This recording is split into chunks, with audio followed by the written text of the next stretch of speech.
तो महाअभियान 3.0 में जो कार्रवाइयाँ हैं, चूँकि राजस्व महाअभियान अपना 15 तारीख से शुरू हुआ है और इसमें जो मुख्य लक्ष्य रखे गए हैं जिले द्वारा वो अपने नामांतरण, बंटवारा, सीमांकन, अभिलेख दुरुस्तगी, इन सभी केसेस में जो अपने रेवेन्यू कोर्ट मैनेजमेंट सिस्टम जो है उसमें जो केसेस पेंडिंग हैं उनके निराकरण टीम प्रायोरिटी पर करे।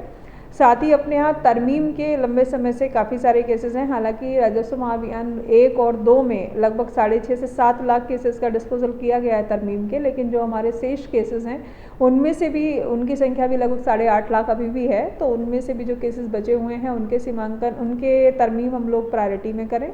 साथ ही रिकॉर्ड को अपडेट करने के लिए जो जिनके भी रेवेन्यू रिकॉर्ड्स हैं उनकी आधार सीडिंग एक होनी है और प्रधानमंत्री किसान सम्मान योजना के भी हितग्राहियों का सेचुरेशन इस अभियान के दौरान हो, ये हम लोगों की प्रायोरिटी है। साथ ही स्वामित्व योजना में जिन लोगों को पट्टे दिए जाने हैं उनमें जो ड्रोन फ्लाई कराए गए थे अपने आबादी भूखंडों पर, तो उन आबादी भूखंडों पे जो ग्राउंड ट्रूथिंग का काम फिजिकल वेरिफिकेशन का है वो कंप्लीट हो चुका है। अब उनमें पट्टों से जो बाकी कार्रवाइयाँ बची हैं वो करके, ताकि इस तरीके के अपने पूरे ज़िले में लगभग 40,000 से ज़्यादा लोग ऐसे हैं जिनको हम लोग लगभग 30 दिनों बाद पट्टे देने की स्थिति में आएंगे, जिनको कि आबादी के पट्टे मिलेंगे। तो ये एक बड़ा काम इस राजस्व महाअभियान के समाप्ति पर 40 से 45,000 लोगों को पट्टे देने का भी इस अभियान के समाप्ति पर होगा। मैडम, खाद वितरण को लेकर के, चूँकि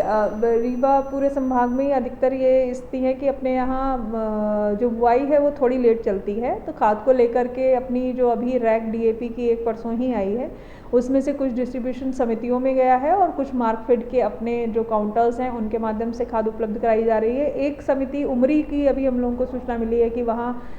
थोड़ी कमी है, तो उसको भी हम लोग पूर्ति करा रहे हैं। इसके अलावा एक और डीएपी की ही रैक अपने यहाँ 21 तारीख को और लग रही है, जिससे कि रीवा की जो खाद आपूर्ति की डिमांड है उस रैक के साथ में और जो स्मूथ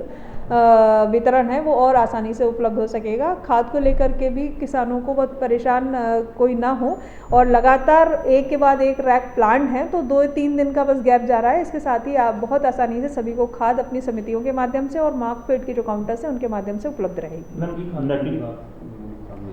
क्योंकि खाद की डिमांड और इस समय बोनी के सीज़न में इस तरीके के जो शिकायतें आती हैं उनको लेकर के भी और जो हम लोगों के खुद के इनपुट हैं इसको लेकर के भी कार्रवाइयाँ जारी हैं। अभी वर्तमान में भी एक कार्रवाई एसडीएम हुजूर के द्वारा लोकल खाद विक्रेता पर की गई है। उनकी जो काउंटिंग और बाकी सभी चीज़ों के वेरिफिकेशन प्रोसेस में हैं, तो जो भी कोई व्यक्ति नकली खाद या नकली बीज इस तरीके के कोई भी व्यापार में है और किसानों को परेशान करने का कार्य कर रहे हैं उनके खिलाफ हम लोग कड़ी कार्रवाई करेंगे।